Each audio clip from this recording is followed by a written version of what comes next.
मंगलाचरण। सावधान। नमो हरिहंताणं, नमो सिद्धाणं, नमो आयरीयाणं,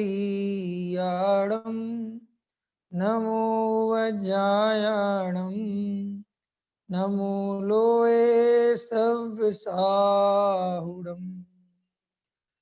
मंगलम भगवान वीरो, मंगलम गौतमो गणी, मंगलम कुंद कुंदार्यो, जैन धर्मोस्तु मंगलम।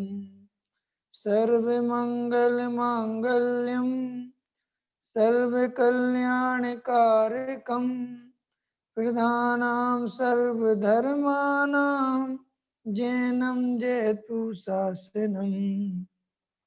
नमः श्री वर्धमानाय निर्धोत्कलिलात्मने, सालोकानां त्रिलोकानां यद् विद्यादर्पणायते। आत्मज्ञान ही ज्ञान है, शेष सभी अज्ञान। विश्व शांति का मूल है, वीतराग विज्ञान। वीतराग विज्ञान ही तीन लोक में सार। वीतराग विज्ञान का घर घर होए प्रसार। द्रव्य गुण पर्याय, इनके स्वरूप की अपन चर्चा कर रहे हैं। और द्रव्य गुण पर्याय की चर्चा क्यों कर रहे हैं? क्योंकि हम मोह का नाश करना चाहते हैं। जिन जीवों को मोह का नाश करना हो, उन्हें द्रव्य गुण पर्याय का स्वरूप समझना चाहिए। हम द्रव्य गुण पर्याय का स्वरूप द्रव्य गुण पर्याय के लिए नहीं समझ रहे हैं। द्रव्य गुण पर्याय का स्वरूप काय के लिए समझ रहे हैं? क्यों समझ रहे हैं? मोह का क्षय करने के लिए। समझ में आया प्रश्न? ये इंपॉर्टेंट बात समझ में नहीं आई। क्या कहा? फिर से दोहरा देता हूं। द्रव्य गुण पर्याय का स्वरूप द्रव्य गुण पर्याय समझने के लिए नहीं कर रहे हैं, क्षयोपशम ज्ञान के लिए नहीं कर रहे हैं, जानकारी के लिए नहीं कर रहे हैं, मोह के क्षय करने के लिए कर रहे हैं। करणानि योग क्यों पढ़ रहे हैं? प्रथमानि योग क्यों सुन रहे हैं? चरणानि योग क्यों पाल रहे हैं? द्रव्यानि योग क्यों सुन रहे हैं? मोह का क्षय करने के लिए। जिन जीवों का उद्देश्य, टारगेट, लक्ष्य मोह क्षय करने का नहीं है, वे जीव वास्तव में सिर्फ और सिर्फ क्षयोपशम ज्ञान को बढ़ाकर ही इस जीवन में धर्म मान रहे हैं। इसीलिए जो कुछ भी समझें, मंदिर क्यों जाते हैं? मोह क्षय करने के लिए। ख्याल में है? मंदिर क्यों गए हम सुनील जी? मोह क्षय करने के लिए। और कोई कारण नहीं मंदिर जाने का। ठीक है? शास्त्र क्यों पढ़े, क्यों सुने? मोह क्षय करने के लिए। गुरुओं की शरण में क्यों जाना? मोह क्षय करने के लिए। और कोई उद्देश्य हमारा नहीं होना चाहिए। जब तक हमारे जीवन में हमें ये बात क्लियर नहीं होगी कि हम जो कुछ भी धर्म के नाम पर कर रहे हैं, उसमें हमारा उद्देश्य सिर्फ मोह का नाश करना है और कोई हमारा दूसरा उद्देश्य नहीं है। अभी वर्तमान में अथवा संसार में ऐसा देखा जाता है कि लोग चर्चाओं को ही अपना उद्देश्य समझते हैं, क्षयोपशम ज्ञान को ही अपना उद्देश्य समझते हैं। जानकारी, हम द्रव्य गुण पर्याय की विशेष जानकारी रखते हैं। हम सब बहुत जानते हैं जैन धर्म के बारे में। जैन धर्म में जानने की कीमत नहीं है। आपके कितना जानते हो इसकी कोई कीमत नहीं है। आपका श्रद्धान क्या है इसकी कीमत है। आपका अनुभव क्या है इसकी कीमत है। आप 3 लोक का, 4 कसायों का, ख्याल में है कि नहीं आया? गुण स्थानों का, मार्गणा स्थानों का, जीव की 1 इंद्री 2 इंद्री सारी दशाओं का ये जितना भी स्वाध्याय है ये सिर्फ मोह के नाश के लिए होना चाहिए। इसीलिए हम जो यहाँ द्रव्य गुण पर्याय का स्वरूप समझ रहे हैं, उसमें हमारा लक्ष्य अनुभव में ये आना चाहिए कि हमारे मोह के नाश का भाव बनता है कि नहीं बनता है। इसलिए इसमें जो पूरा जो अपना चैप्टर चल रहा है द्रव्य गुण पर्याय का, इसमें भी गुरुदेव कहते हैं कि हम अरहंत का स्वरूप जो यहाँ पर ले रहे हैं, द्रव्य गुण पर्याय की जो चर्चा समझा रहे हैं, उसमें तुम ये मत भूल जाना कि मोह के नाश के लिए समझा रहे हैं। काय के लिए समझा रहे हैं? मोह के नाश के लिए। पंच कल्याणक काय के लिए किए जा रहे हैं पता है आपको? प्रमोद जी, पंच कल्याणक क्यों किए जाते हैं? हैं? पंच कल्याणक भी इसलिए किए जाते हैं कि तुम्हारे हमारे मोह का नाश हो जाए। ख्याल में है कि नहीं आया? मुनिराजों को आहार देना, मुनिराजों के आहार देखना, सत्संग करना, स्वाध्याय सुनना, ये सब क्या है? इन सब में मोह के नाश की ही चर्चा है, मोह के नाश का ही उद्देश्य है। लेकिन जो जीव स्वाध्याय करने को ही अपना उद्देश्य समझ लेता है, मुनिराज की सेवा करना ही अपने उद्देश्य समझ लेता है, मंदिर जाना ही अपना उद्देश्य समझ लेता है, श्री गुरु कहते हैं ऐसे जीव कभी भी आत्मानुभव नहीं कर सकते, मोह का नाश नहीं कर सकते। ये तो प्योर बाहरी साधन है, इनमें कुछ नहीं है। इनके निमित्त से अपने स्वरूप में लगना ये उद्देश्य है। तो देखो, कल 3 बातें गुरुदेव ने ली थी। पर द्रव्य का कुछ करने की मान्यता, इस पे मैंने कल पंकज जी चर्चा ली थी। पर द्रव्य का कुछ करने की मान्यता। अब अंदर से गहराई से बताओ, पर द्रव्य के करने की मान्यता आपकी छूटी कि नहीं छूटी? बोलो हाँ या ना। अरे बोलो, पर द्रव्य के करने धरने की मान्यता छूटी कि नहीं छूटी? नहीं छूटी। पीछे से वो सारिका जी कह रही है नहीं छूटी। तो कब छूटेगी? कैसे छूटेगी? आप प्रश्न तो करते ही नहीं मेरे से कि साहब अभी तक तो छूटी नहीं, हम करें क्या? ख्याल में है कि नहीं? क्यों? कि हम भी इस तरीके से सोच के बैठे हैं कि ऐसे ही छूटेगी धीरे धीरे। नहीं छूटेगी। स्वाध्याय रोज सुनोगे 1 घंटे 9 से 10 तो छूट जाएगी। कोई लालची पंडित होगा जो तुम्हें फंसा के रखना चाहेगा, वो तो कहेगा ऐसे ही सुनते रहो छूट जाएगी, लेकिन मैं ऐसा नहीं हूं। मैं तो 100% कह रहा हूं, ऐसा मेरे जैसे 1000 पंडित तुम्हें रोज सुनाए और 3 टाइम सुनाए और हम ऐसे ही सुनते रहें और सुनने के बाद वापस अपनी क्रियाओं में, अपने भोगों में, अपने कार्यों में प्रवृत्ति करने लग जाएं और विचार चिंतन मनन नहीं करें, तो कभी भी मोह का नाश नहीं होगा। इसीलिए जो मन में ये बैठ गया है बहुत सारे लोगों को कि हम स्वाध्याय रोज सुन रहे हैं, हम तत्व चर्चा सुन रहे हैं, हम पुरुषार्थ तो कर ही रहे हैं, अब भैया जब पर्याय की योग्यता पकनी होगी तो पक जाएगी, सम्यक दर्शन जब होना होगा हो जाएगा। पहले नंबर पर ये समझ लो कि ये पुरुषार्थ नहीं है, स्वाध्याय सुनना पुरुषार्थ नहीं है। पुरुषार्थ तो चालू ही होता है आत्म विचार से। पुरुषार्थ चालू कहाँ से होता है? हैं? क्यों न करो तुम आत्म विचार, बार बार मिलना मुश्किल है, ये दुर्लभ मानव अवतार। कहीं पर भी जैन धर्म में नहीं लिखा कि भैया तुम स्वाध्याय नहीं कर, और स्वाध्याय अगर कहीं लिखा भी है ना, जैसे मूल वीरसेन आचार्य ने धवला जी में लिखा स्वाध्याय परम तप, स्वाध्याय परम तप है। तो बहुत सारे लोग, हमारे जैसे लोग बड़े प्रसन्न होते हैं कि देखो कहीं भी आचार्य भगवंतों ने पूजा करने को, उपवास करने को, क्रिया करने को, दान करने को, है ना, तीर्थ करने को परम तपा नहीं लिखा। काय को परम तपा लिखा? स्वाध्याय परम तपा, स्वाध्याय करने को परम तप लिखा।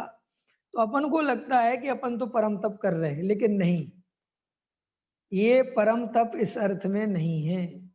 स्वाध्याय का अर्थ है स्वयं में विचार मग्न कर रहा है, जो स्वयं के चिंतन में लगा हुआ है, जो तत्व विचार कर रहा है, जो स्वयं में स्वाध्याय स्वयं अपना स्वयं का स्वाध्याय।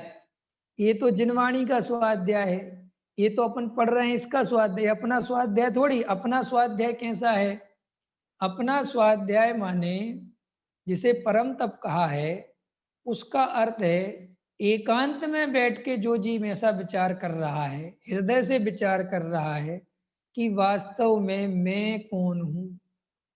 जिनवाणी में मैंने पढ़ा था कि मैं जीव हूँ, तो फिर मैं जीव हूँ तो जीव कैसे हूँ?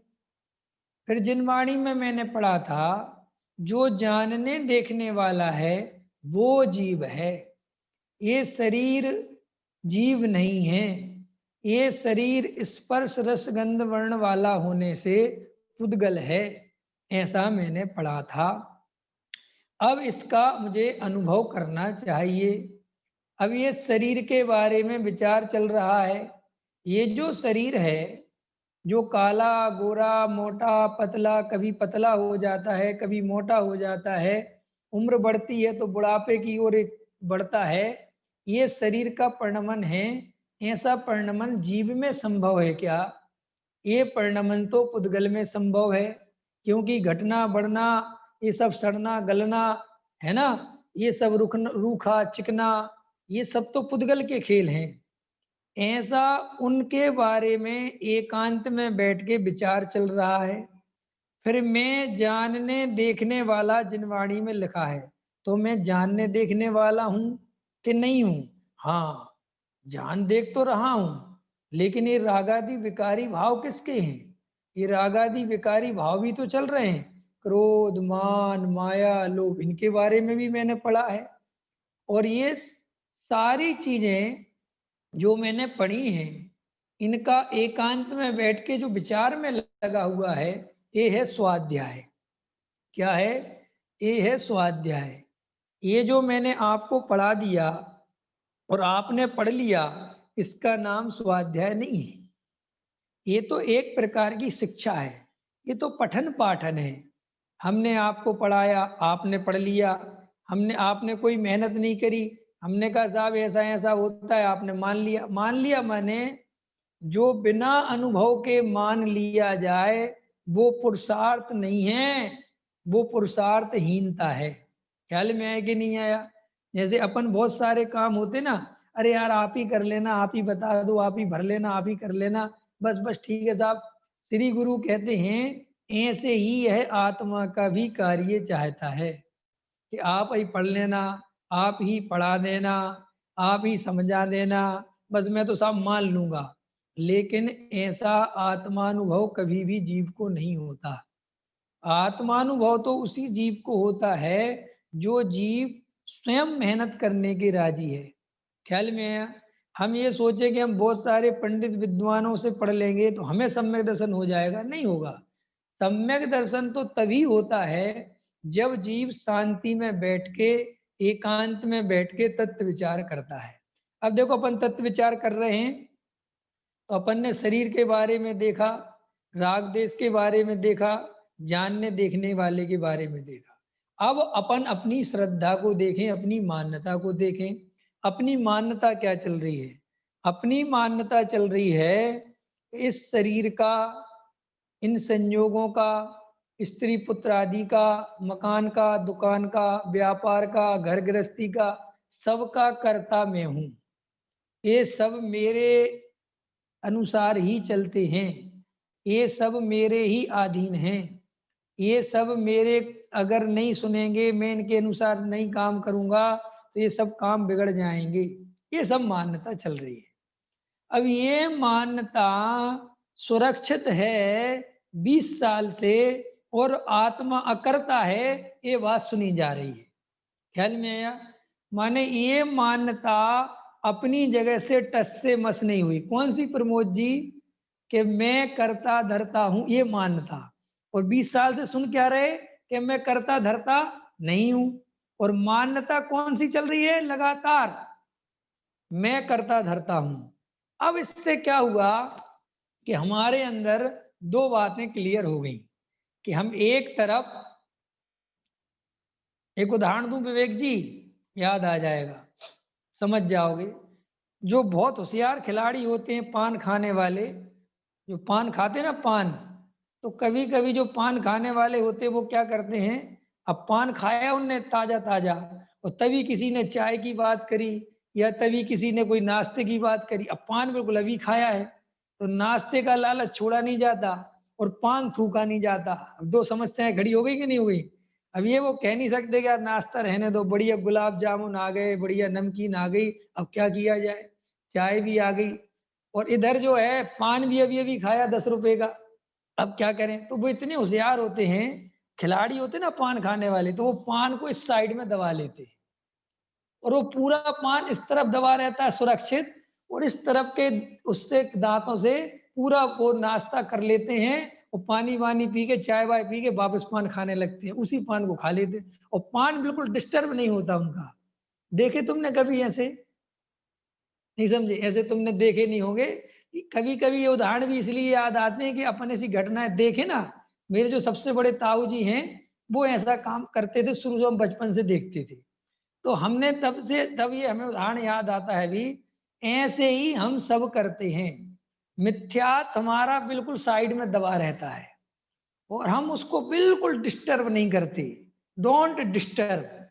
और हम बिल्कुल आत्मा की बात सुन लेते हैं, अकर्ता की बात सुन लेते हैं, अहम एक को खलु शुद्धों की बात सुन लेते हैं, बढ़िया से बढ़िया शुद्ध आत्मा की चर्चा सुन लेते हैं, खूब बढ़िया कहानियां याद कर लेते हैं। मेरो जैन धर्म महान है, मेरो जिन शासन महान है, और एकदम ओ लहर लहर लहराए केसरिया झंडा जिन मत का, और एकदम बढ़िया से बढ़िया फर्स्ट क्लास।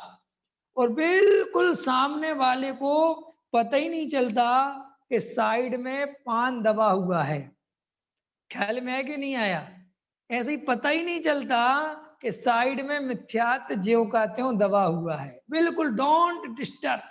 और हम कई लोगों को बेवकूफ बना देते हैं कि भाई साहब आपका नाश्ता भी बहुत बढ़िया है, आपकी चाय भी बहुत बढ़िया है और सब बढ़िया है। ऐसे ही हम सब जन्मों जन्मों से इस मिथ्यात्व का नाश करने का सम्यक उपाय नहीं करते। और जब भी भाग्य से ये जिनवाणी की बात, तत्व ज्ञान की बात सुनने का अवसर मिलता है, तो हम वो ही विधि अपनाते हैं। एक तरफ तो मान्यता यही रखते हैं, और फिर कई लोग होशियार होते हैं, भैया देखो भूमिका के अनुसार घर गृहस्थी चलानी तो पड़ेगी, घर गृहस्थी को किसी के भरोसे छोड़ तो नहीं सकते, आखिर चिंता तो करनी पड़ेगी, ख्याल में है कि इतना तो सोचना ही पड़ेगा। इन तरीके की बातों से हम मिथ्यात्व के नाश के उपाय को और बंद कर देते हैं। क्यों? हमने रास्ता खोल दिया। एक तरफ ये भी कह दिया कि मैं तो परम अकर्ता हूं, और दूसरी तरफ ये भी चालू रखा कि भैया इतनी तो चिंता करनी ही पड़ेगी। अच्छा बताओ, चिंता करनी पड़ती है ज्ञानी को कि चिंता होती है? जल्दी बोलो। ज्ञानी कभी चिंता करता नहीं है, चिंता होती है। एक पॉइंट। फिर ज्ञानी कभी ये मान्यता नहीं रखता कि मेरी चिंता करने से जगत, मेरा घर गृहस्थी मेरे अनुसार चलेगा। वो तब भी क्या मान्यता है कि मेरे को ये जितने भी विकल्प आ रहे हैं, जितनी भी चिंता हो रही है, ये सब पर द्रव्य में अकिंचित कर है। एक भी पुद्गल का परिणमन, एक भी पुद्गल परमाणु का परिणमन मेरे विकल्प से, मेरी चिंता से, मेरे सोचने से नहीं होने वाला। ख्याल में आया? अब अपन को अपनी मान्यता चेक करनी है कि हमारे अंदर क्या वास्तव में मैं परद्रव्य का कर्ता धर्ता नहीं हूं, ऐसी सच्ची श्रद्धा का उदय हुआ है कि नहीं। देखो, आप और हम जब तक ये विचार नहीं करेंगे और भ्रम से अपने को ऐसा कि साहब हम तो तत्व ज्ञान में बहुत मन लग रहा है, बहुत अच्छा लगता है। अच्छा तो लगता ही है, तत्व ज्ञान अच्छा नहीं लगे ऐसा नहीं, वो तो अच्छा लगता है। क्यों अच्छा लगता है? क्योंकि उससे थोड़ी शांति मिलती है। मिलती है कि नहीं मिलती? जो दिन भर कर्तृत्व चल रहा था, जो परेशान चल रहे थे, तो थोड़ा अच्छा लगता है कि नहीं लगता? अरे दुनिया में भी ऐसा देखा गया है कि अपन जो लोग खुश रहते हैं, मस्त रहते हैं, उनके पास बैठने में मजा आता है। और जो नेगेटिव एनर्जी वाले लोग हैं, जो नेगेटिव बातें करते हैं, जो दुख दुख रोते रहते हैं, उनके साथ कोई भी बैठना नहीं चाहता, उनसे सब हटना चाहते हैं। तो ऐसे ही दिन भर में क्या होता है, अपन जब रात में थके रहते हैं और रात को 9 बजे जब सुनाया जाता है, तुम तो भगवान हो, तुम तो करता धरता नहीं हो, तुमने तो आज तक कुछ किया ही नहीं, तो एक निर्भर हो जाते हैं। क्या हो जाते हैं? समझ गए नहीं समझ गए? एक ये लोरी का काम करती है, मेरा वीर बनेगा बेटा, महावीर बनेगा बेटा। ऐसे ही तू तो गायक भगवन। अब ये लोरी चल रही है। ये क्या चल रही है? लोरी। अब जो दिन भर अपने को करता धरता माना था और जो परेशान हुए थे, जो संकल्प विकल्प चल रहे थे, अब वो 1 घंटे के प्रवचन से रिलीज होते हैं, थोड़ा रिलैक्स होता है। अरे रे मैं तो ज्ञाता हूँ। तो ऐसे ज्ञातापने का ये लाभ जो है वो एक्चुअल नहीं मिल रहा है, ये थोड़ी देर की ही अपनी मन की कल्पना से कि अरे मैं तो कोई करता धरता नहीं हूँ, मैं तो ज्ञाता हूँ, ये निर्भर हो जाता है। और ये निर्भर होकर इसको 1 घंटे का प्रवचन बहुत अच्छा लगता है और फिर 1 घंटे के बाद एकदम रिलैक्स अनुभव करता है और शांति से सो जाता है। ख्याल में है कि नहीं है? और फिर सुबह वो एक कर्तृत्व चलता है, काम करना है, ये करना है। कह रहे भैया थोड़ा तत्व विचार तो कर लो। अरे रात को करेंगे ना, पंडित साहब का बहुत बढ़िया मार्मिक प्रवचन चलता है, अपन सुनेंगे ना उसको, तब सुनेंगे ना। और फिर दिन भर पागलों की तरह फिर लगता है और फिर रात को 9 बजे ग्लोरी सुनने बैठ जाता है। तो श्री गुरु कहते हैं ये लोरियां तुम्हें सुला रही हैं, तुम जाग नहीं रहे हो। ये क्यों? कि इनमें तुम्हारे अंतरंग की श्रद्धा नहीं पलट रही। और फिर लोरी में एक और ऐड कर लिया अपन ने। क्या ऐड कर लिया कि साहब आज नहीं तो कल संस्कार पढ़ते रहेंगे, धीरे धीरे हम सुनते रहेंगे, धीरे धीरे अपन चलते रहेंगे, फिर इस पर्याय में हमारा काम जब होना होगा सो हो ही जाएगा। और पर्यायगत योग्यता जब आएगी तब आएगी। सुनो, ऐसी पर्यायगत योग्यता के भरोसे कहना नहीं चाहिए पुरुषार्थहीन लोग बैठते हैं। जो असली पुरुषार्थ वाले हैं, जिनको अंतरंग में भेद ज्ञान की वास्तविक कला जग गई है, वे रात के 9 बजे की बात नहीं है, उनको दिन भर ही भेद ज्ञान चलता है। क्या कहा मैंने? दिन भर। अगर हमारा दिन भर भेद ज्ञान नहीं चलेगा और खाली 1 घंटे रात को 9 से 10 तुम भेद ज्ञान करते हो, तो ये मोह को क्षय नहीं कर सकता। क्यों? कि ये तो एक भावनात्मक इमोशनल चीज चल रही है। मैं आपको यहाँ पढ़ा रहा हूँ, आप सुन रहे हो, आप मेरे से अटैचमेंट हो गए। अब आपको मैं जैसे जो बात समझा रहा हूँ आपको समझ में आ रही है 1 घंटे। अब आप जुड़ चुके हैं ना पूरी तरह। अब आपको एकदम मैं ज्ञाता की तरफ मोड़ूंगा तो आपको ज्ञातापने को दिखेगा। अभी मैं आपको संसार की तरफ मोड़ूंगा तो आपको संसार दिखेगा। अभी मैं आपको 4 गति के दुख दिखाऊंगा तो आपको 4 गति के दुख दिखेंगे। अभी मैं आपको अकर्ता ज्ञायक समझाऊंगा तो बिल्कुल एकदम अकर्ता दिखेगा। इसमें आपका कुछ भी नहीं है। ख्याल में आया? जैसे अपन फिल्म में बैठ जाते हैं ना और फिल्म चलती है पर्दे पर, तो फिर जैसा दृश्य आता है हम वैसे होते चले जाते हैं, उसमें हमारा खुद का कुछ नहीं होता। ऐसे ही जो बेहोश पड़े हुए जीव हैं, जो वास्तविक मोह से ग्रसित हैं, वे सुबह भी प्रवचन सुनते हैं, दोपहर में भी सुनते हैं, शाम को भी सुनते हैं, लेकिन अंतरंग में जो स्वयं विचारशील नहीं है, जो स्वयं तत्व का विचार नहीं करते, जो स्वयं तत्व निर्णय में उपयोग नहीं लगाते, वे जीव तो समझ लो एक सुबह की फिल्म है, एक दोपहर की फिल्म है, एक शाम की फिल्म है, और वो फिल्म खत्म हुई और वो पर्दा गिरा और वापस अपने अपने कामों में लग गए। तो ये पर्दा अगर तुम्हारा गिर रहा है तो जाग जाओ, इससे मोह नाश होने वाला नहीं है। ये मनोरंजन का साधन नहीं है, ये तत्व चिंतन का साधन है। क्या कहा मैंने? ये कोई मन को रिलैक्स करने की बात नहीं है।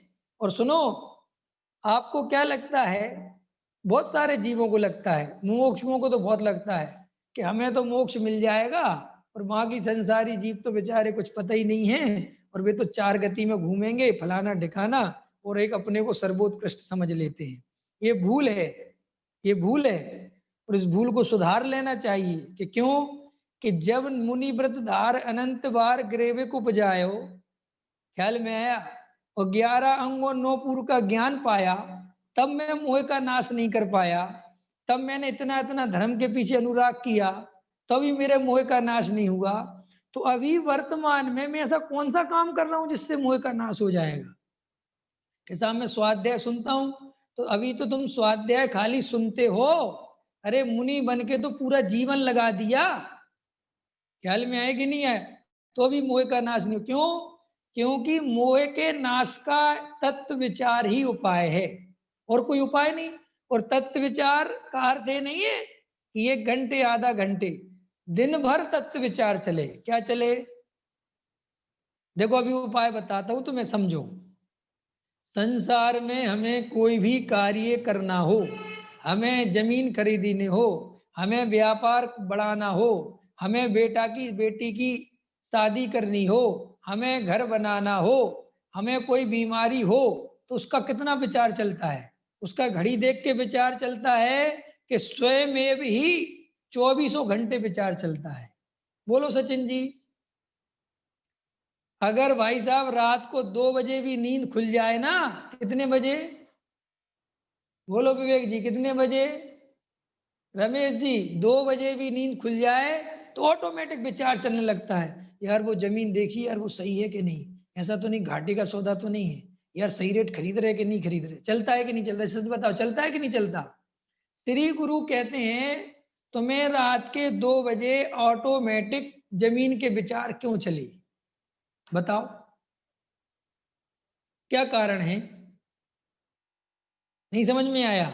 ऐसी कैसी पर्यायगत योग्यता है कि रात को 2 बजे जमीन के विचार चलने लगे हैं? उसके पहले आगे पीछे क्यों नहीं चले?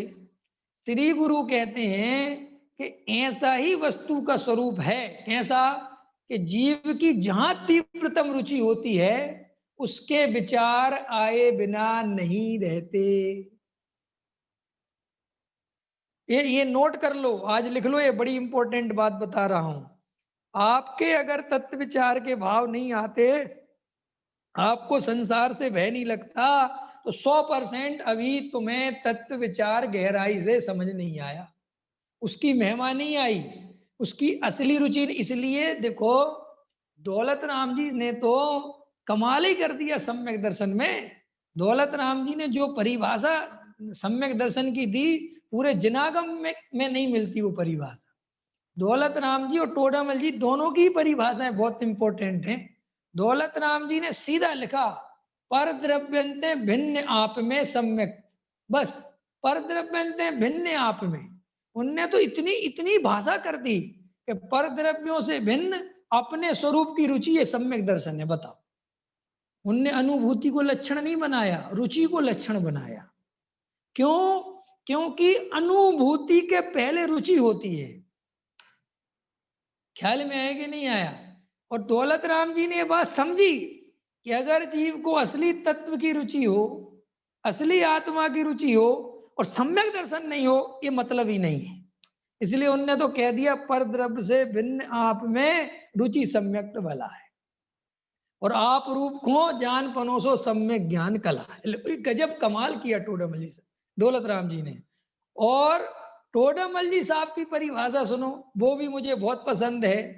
रागादि घटाने के श्रद्धान का नाम सम्यक दर्शन। ये परिभाषा कहीं नहीं मिलेगी। टोडामल जी कहते हैं, जिसको रागादि दुख रूप लगे और ये रागादि हट जाए, ये रागादि मिट जाए, ये प्रतीति हुई, वो सम्यक दृष्टि है। रागादि घटे के नहीं घटे छोड़ो, लेकिन रागादि इतने दुख रूप लगे कि ये हट जाए, ये खत्म हो जाए, ऐसी श्रद्धा का उदय जिसे हुआ, वो सम्यक दृष्टि है। बता, क्या कमाल है। अब अपन सोचो कि हमें दिन दिन भर आत्मा के विचार, तत्व विचार नहीं चल रहे हैं, और रात के 9 बजे ही क्लास में बैठ गए तो चलने लगे, तो श्री गुरु कहते हैं ये तो तुम्हें एक प्रकार की नई बीमारी हो गई। ख्याल में आया कि नहीं आया? जैसे चाय पीते ना लोग, चाय के रसिया जो होते हैं, और अगर चाय नहीं मिले तो क्या होता है सुनील जी? सिर दर्द होने लगता है कि नहीं होने लगता? ऐसा होता है, एकदम हेडेक होती है। ऐसे ही श्री गुरु कहते हैं कि जो तुम्हें ऐसा लगने लगे कि अरे वो 9 बजे, वो 9 बजे, 9 बजे, तो ये तो तुम्हें अंदर में कहीं ना कहीं अपने स्वरूप से भिन्न ये बाहर की बस घटना घट रही है। और ये जो बाहर की घटना के भरोसे हो ये हो, ये तो गया, इस फिर नहीं मिलेगी। क्यों? क्यों? कि सम्यक दर्शन दूसरों के भरोसे नहीं मिलता। ख्याल में है कि नहीं आया? सम्यक दर्शन तो अपने बल से मिलता है। आत्मानुभव दूसरा नहीं कराता, आत्मानुभव खुद करना पड़ता है। और खुद भी कब होता है? कैसे होगा खुद को? जब तुम्हें इतनी गहरी रुचि हो, जमीन जायदाद जैसी। जमीन जायदाद की रुचि समझते कि नहीं? एक 10-20 लाख रुपए की जमीन खरीदता है आदमी, तो 20 दिन लगा रहता है। अरे 10, अरे भाई साहब, सोते उठते बैठते, अरे साहब, अरे साहब, क्या है ये? क्या है ये सब? जबकि सच बात बताओ, जमीन में घाटा वाड़ा जो भी जो कुछ होना है, वो अनादिकाल पहले से निश्चित है कि नहीं? सर्वज्ञ भगवान ने देखा है कि नहीं? उसमें तुम और हम क्या कर सकते हैं? असलियत तो वही है। देखो, जो कार्य हम बिल्कुल 3 काल में नहीं कर सकते, उसकी तो इतनी चिंता और चिंतवन कर रहे हैं। और जो कार्य जीव कर सकता है, ना तो उसकी चिंता करता है, ना उसका चिंतवन करता है। ये है मिथ्यात्व। ख्याल में है ना? और अपन को तो बहुत अच्छी अच्छी लोरियां सुना दी गई। देखो भाई, तुम तो रुचि पूर्वक स्वाध्याय सुनते रहो, सम्यक दर्शन जब होना होगा हो जाएगा। तुम तो भैया अपने देव गुरु की भक्ति में लगे रहो, जब सम्यक दर्शन होना हो जाएगा। पर्याय की जब योग्यता आएगी तब आएगी। केवली ने जब तुम्हारा सम्यक दर्शन देखा होगा तब होगा। मोक्ष जब होना होगा होगा। ये बातें अपन को बहुत अच्छी लगती है प्रमोद जी, हैं? ये बात अच्छी लगती कि बुरी लगती, सही बताओ। अच्छी क्यों लगती हैं? अच्छी इसलिए लगती हैं कि जो थोड़ी बहुत चिंता हो भी रही थी मोक्ष मार्ग की, थोड़ी बहुत वो भी खत्म। एक कहानी है ना, वो कहानी नहीं, ऐसे मुहावरा है ना, मन को भावे मूड हिलावे। सुनी होगी सबने, मन को भावे और मूड हिलावे। कि मन को भावे माने मन में तो चाहता है कि ये चीज दे दें, और ऊपर से कहता है नहीं नहीं नहीं नहीं, मुझे नहीं चाहिए, मुझे नहीं चाहिए, मुझे नहीं चाहिए। ख्याल में है कि नहीं है? ऐसे ही श्री गुरु कहते हैं कि इसको वैसे ही सम्यक दर्शन नहीं चाहिए, इसको वैसे ही मोक्ष मार्ग नहीं चाहिए। ये तो जबरदस्ती तुम डंडा करे उसके पीछे, 4 गति में घूमेगा, ये होगा, वो होगा, मरेगा, सड़ेगा, ले ले सम्यक दर्शन, ले ले। अब उसको चाहिए तो है नहीं बेचारे को। ख्याल में? अब रोज तुम इतना डराते हो तो वो भी कहने लगा दे दो जी, दे दो। ख्याल में आएगा नहीं आया? कि सुनो, मंदिर जाओ, पूजा करो, उपवास करो, ये करो, वो करो, तो वो भी बेचारा ठीक है साहब, ठीक है साहब, करते करते, नहीं समझे? अब इतना भय, इतना उसको कर दिया। अब वो बेचारा सम्यक दर्शन करने लगा। फिर कोई उसे ऐसा पंडित मिला, उसने कहा देख भाई, तू तो सही काम कर रहा है। अब सम्यक दर्शन जब होना होगा, वो गया फिर पंडित जी के पास, महाराज जी के पास, किसी के पास गया। उसने कहा साहब सम्यक दर्शन तो होता नहीं, हम तो लगे पड़े हैं, और आप तो कह रहे हैं साहब सम्यक दर्शन हो जाएगा। कि कोई बात नहीं, तुम देखो चिंता मत करो, सम्यक दर्शन अपनी योग्यता से आता है, वो तुम्हारे आने से नहीं आता। सर्वज्ञ भगवान ने जब देखा है तब आता है। ओह! अच्छा तो अच्छा, बहुत बढ़िया। इसीलिए कई लोगों को क्रमबद्ध पर्याय बहुत जम गई, और वे सोचते हम सम्यक दृष्टि हैं, क्योंकि हमें तो जम गई। ज़रूरी नहीं है कि तुम सम्यक दृष्टि हो, तुम बड़े मिथ्या दृष्टि हो। ख्याल में आया नहीं? कि क्यों? कि जो थोड़ी बहुत चिंता थी भी मोक्ष मार्ग की, वो भी तुमने क्रमबद्ध पर्याय सुन के हटा दी। समझ गए ना? और अपने लगे रहो फिर, जो है बढ़िया खाओ पियो मस्त करो, और क्या अपना वेद ज्ञान की चर्चा करो। सम्मेलन तो जब होना होगा हो जाएगा। ख्याल में?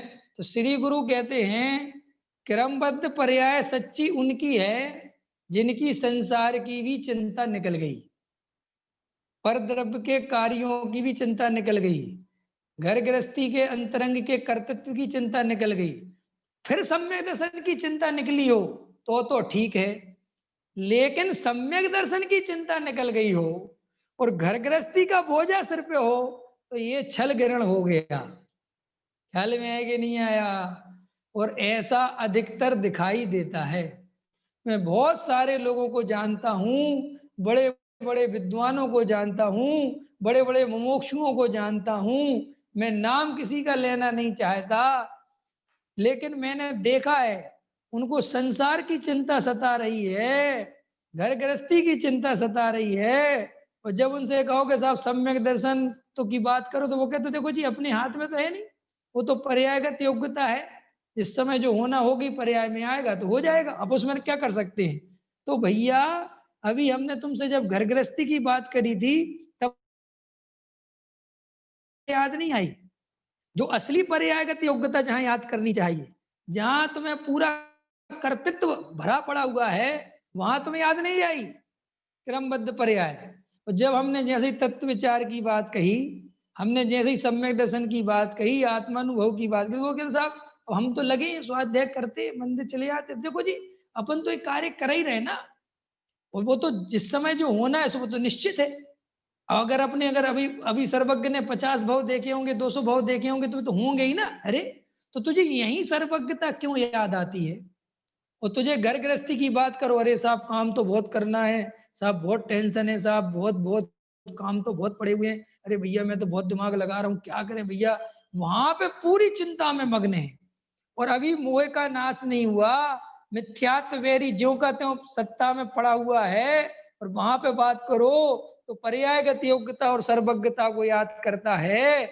इससे पता चलता है कि तुझे अभी वास्तविक स्वरूप समझ में नहीं आया। तूने तो अपने जो अंदर थोड़ी बहुत संसार की और मोक्ष मार्ग की और चार गतियों की स्थिति भय भी चलता था, उसको भी तूने ये बाहर निकाल दिया कि चलो अच्छा है जी, अब अपने हाथ में कुछ है ही नहीं, अब तो अपन को करना धरना है ही नहीं। और इसलिए देखो अपने को ये परद्रव्य का कर्तृत्व क्यों नहीं जा रहा है, क्योंकि हमें परद्रव्य का कर्तृत्व चला जाए ये चिंता ही नहीं है। परद्रव्य के करने धरने की ही चिंता है। समझ में आया कि नहीं आया। हमारे संसारिक कार्य ना बिगड़ जाएं, इसकी कितनी चिंता सताती है। रमेश जी सताती है कि नहीं सताती। और अभी तक सताती है। लोग बूढ़े हो जाते हैं तो भी चिंता छोड़ती नहीं पीछा। क्यों? क्योंकि देखो भाई, जब तक जीव अपने स्वरूप में नहीं जाएगा, सांसारिक कार्यों की इनकी चिंताएं तो उसे सताएंगी।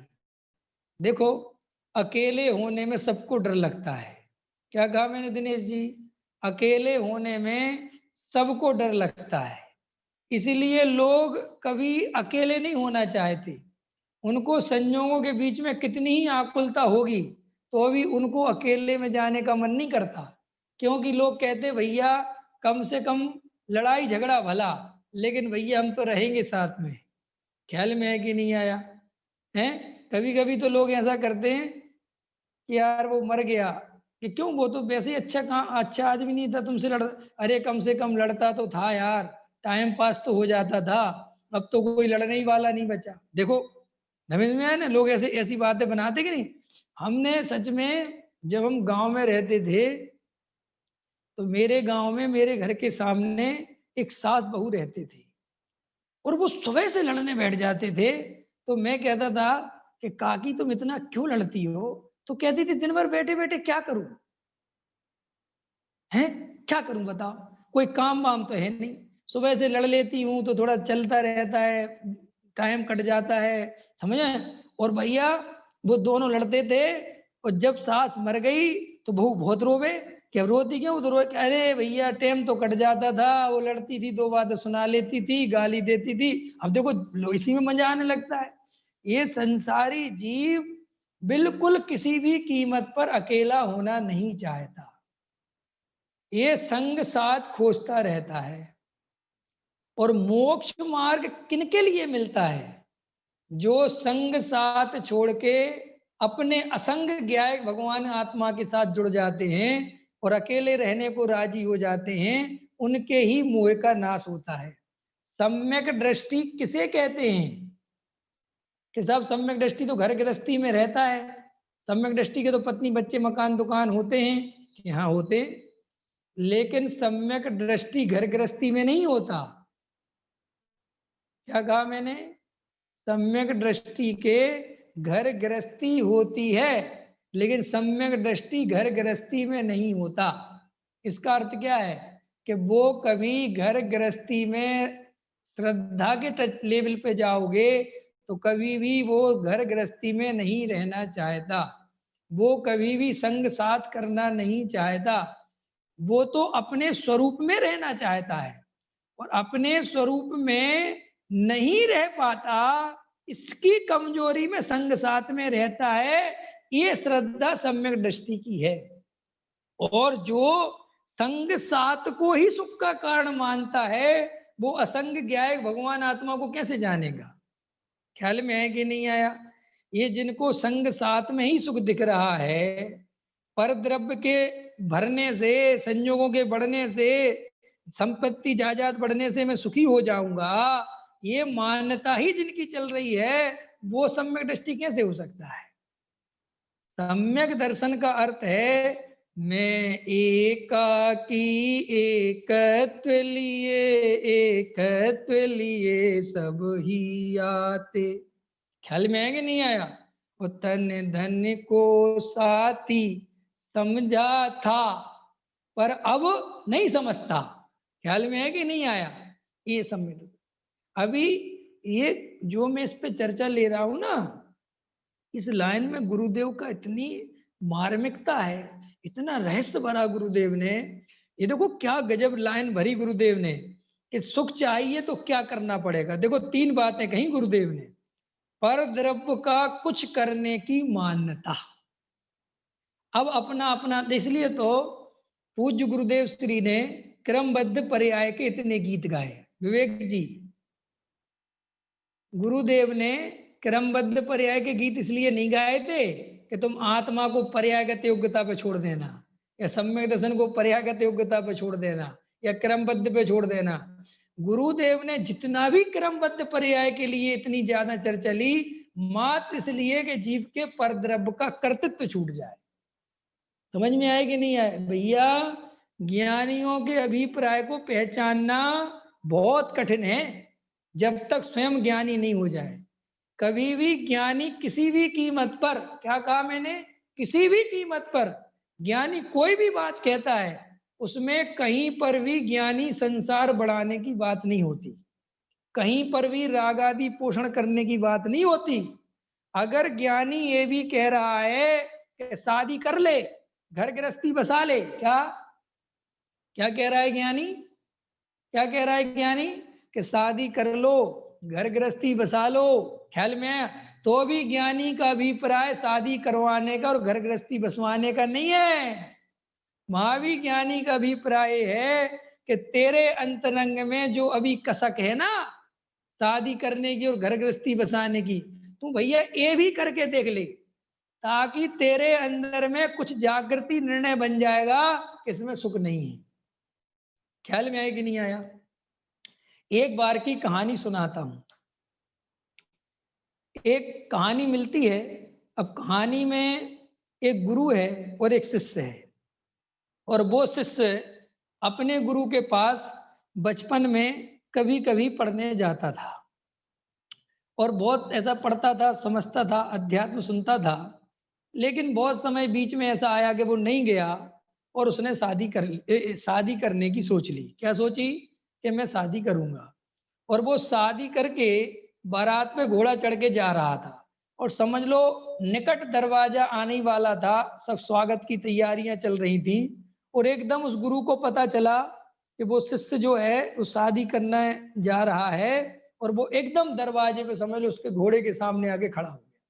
और उस शिष्य ने और उस गुरु ने एक दूसरे की तरफ देखा।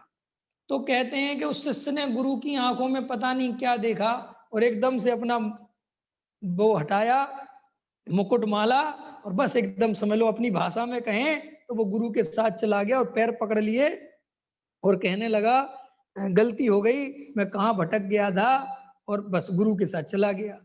लोगों ने बहुत समझाया, बहुत समझाया, कि अरे तुम क्या कर रहे हो, ठीक है तुम्हें अगर दीक्षा लेनी है, जो भी घर गृहस्थी छोड़नी है तो कुछ साल तो रह लो, वो लड़की तुम्हारी प्रतीक्षा में, देखो शादी की बिल्कुल समय है और एकदम बेइज्जती हो जाएगी, जो जो उसको जो। उसने किसी की नहीं सुनी और वो तो आ गया, बिल्कुल एकदम जवान युवक आ गया। अब उसका गुरु उसे अपनी कुटिया में ले आया और बस वो गुरु की सेवा में लग गया। लेकिन 2 4 6 10 दिन 20 दिन बार बार गुरु उसकी तरफ देखे, बार बार उसकी तरफ देखे और वो सेवा में लगा रहे, तो गुरु के मन में ऐसा भाव आया, वो कहानी कहती है कि गुरु को ऐसा मन में विकल्प आया कि अरे मैं गलत टाइम पे चला गया इसको लेने के लिए, कहीं ऐसा नहीं हो इसके मन में सल रह गई हो और मेरे संकोच के मारे ये बेचारा कुछ कह नहीं पाया और मेरी शर्म के कारण मेरे साथ आ गया, ऐसा गुरु को विकल्प आया। तो गुरु ने उस शिष्य से कहा कि मैं तुझसे एक बात करना चाहता हूँ। बोले बोलो। बोले देख वो लड़की मैंने पता कराया है, अभी भी उसने शादी नहीं की और वो तेरी प्रतीक्षा करती है और लड़की बहुत सुंदर है और देख कोई बात नहीं, तू एक काम कर, मैं लगता है तुझे गलत ले आया, तू शादी कर ले जाके उस लड़की से और 10-5 साल रहे और फिर जीवन का सांसारिक सुख देखकर फिर तू आ जाना। समझ में आया ना? अब ऐसा गुरु कह रहा है, तो मुझे बताओ गुरु क्या कह रहा है? इसमें गुरु का क्या अभिप्राय है? कि गुरु का अभिप्राय ये नहीं है कि तू संसार में रम जा या तू तो अपने विषय, ये नहीं है। वहां ये अर्थ है कि अगर तेरे मन में कहीं पर भी कसक हो, कहीं पर भी अभी तेरे को वहां सुख दिखता हो, तो तेरा यहाँ रहना व्यर्थ है। कि क्यों? कि तेरे मन में वो ही चलता रहेगा कि मैं इनके चक्कर में गलत फंस गया, भावुक हो गया, इसलिए तू अभी जा। तो एकदम शिष्य ने आंखों में आंखें डालकर कहा, तुम अभी मुझे पहचाने नहीं। क्या कहा? तुम अभी मुझे पहचाने नहीं, आप मेरी परीक्षा बिल्कुल मत लो। उसके जैसी 1000 स्त्रियां सुंदर से सुंदर कुर्बान, मुझे 1% विकल्प नहीं है। मुझे अपने स्वरूप की साधना करनी है, ये मुझे पता है, मैं भूल गया था। देखो ख्याल में आया? तो फिर गुरु एकदम निश्चिंत हुआ और फिर कहा चल कर साधना। और कहते हैं कि उसी समय उसको अपनी मुक्ति का मार्ग अनुभव में आ गया। अब ज्ञानी जन जो भी कार्य बताते हैं, उनके अभिप्राय में कहीं पर भी संसार नहीं होता। उनके अभिप्राय में हमेशा मोक्ष मार्ग ही होता है। वो अलग बात है कि वो संसार मार्ग से मोक्ष मार्ग समझाते हैं। कि क्यों? कि कभी कभी ऐसी परिणति के जीव होते हैं जिनकी सांसारिक रुचि नहीं छूटती। ख्याल में आया ना? तो पूज्य गुरुदेव श्री ने क्रमबद्ध पर्याय कोई सम्यक दर्शन भगवान के भरोसे छोड़ देना, इसके लिए नहीं समझाया। कोई गुरुदेव ने क्रमबद्ध पर्याय कुछ मत करो और खाओ पियो और अपने घर गृहस्थी चलाओ और सम्यक दर्शन जब होना होगा, इसके लिए नहीं समझाई। क्रमबद्ध पर्याय पे गुरुदेव एक ही जोर था कि जो परद्रव्य में तू उलझा पड़ा हुआ है और परद्रव्य का कर्तृत्व चल रहा है, जिसके कारण तुझे आत्मानुभव करने का समय नहीं मिलता, जिसके कारण तुझे आत्मा की तरफ झुकने का अवसर नहीं मिलता, तत्व विचार करने का भाव नहीं बनता, उस कर्तृत्व से छुड़ाने के लिए गुरुदेव ने सर्वज्ञता पर और क्रमबद्ध पर्याय पर जोर दिया। लेकिन होता क्या है कि ज्ञानी के पास कोई रास्ता नहीं होता। अब ज्ञानी समझाएगा तो एक ही बात, लेकिन अज्ञानी हमेशा उसमें से अपने मतलब की बात खींचता है। क्या कहा मैंने? जो अज्ञानी जीव होता है, जिनका अभिप्राय सम्यक नहीं होता है या जिनका संसार ज्यादा है, वे उसमें से छल ग्रहण कर लेते हैं। और छल ग्रहण कैसे कर लेते हैं कि देखो ना, पर्याय से योग्यता से कार्य होना है। अब अपन को क्या सोचना, सम्यक दर्शन जब होना होगा कि अपन ने कहा कि देखो भैया आप तत्व विचार करने क्यों नहीं बैठते, आत्मानुभव के उपाय क्यों नहीं? अरे साहब जब होगा तभी होगा, हमारे करने से क्या होता है? जब उपयोग लगना होगा आत्मा में तब लगेगा। आप जानते ही हो ना, ये तो सर्वज्ञ भगवान ने जैसा देखा है वैसा देखा। इस जीव की दशा बिगड़ेगी। जो असली तत्व ज्ञान का रसिया जिसका भाव समुद्र निकट किनारा है, वो कहेगा मुझे समझ में आ गया घर गृहस्थी चलाने वाला मैं नहीं हूँ।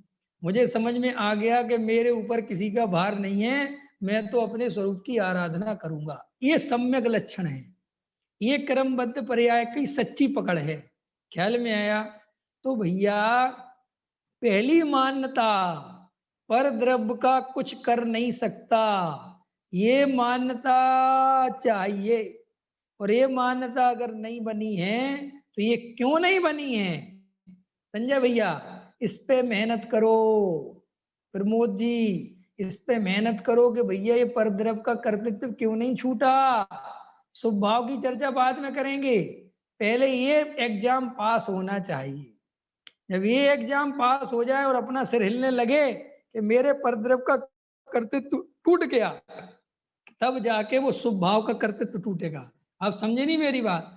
अरे जब हम स्थूल नहीं छोड़ पा रहे तो हम सूक्ष्म कैसे छोड़ेंगे? जब हम इतना मोटी मोटी बात की मान्यता विपरीत बनी हुई है, तो ये जड़ की क्रिया स्वभाव मैंने नहीं करे, ये कैसे समझ में आएगा? ख्याल में आया कि नहीं आया? तो इस तरीके से अभी का समय तो मेरा लगभग पूरा हुआ। अब परद्रव्य का कुछ करने की मान्यता, इस पे फिर जोर डालेंगे अपन कल। फिर अपन शुभ राग से धर्म नहीं होता, इसकी मान्यता। फिर निमित्त से कार्य नहीं होता, इसकी मान्यता। ये तीनों पॉइंट हैं जो गुरुदेव लिख कह रहे हैं कि ये तीनों क्लियर नहीं होंगे तब तक जीव को आत्मानुभूति नहीं होगी। ठीक है? तो हम सब ये परद्रव्य की मान्यता कैसे छूटे, इस पर चिंतन विचार मग्न हो जाइए। अभी का समय पूरा हो गया। सहजानंदी सो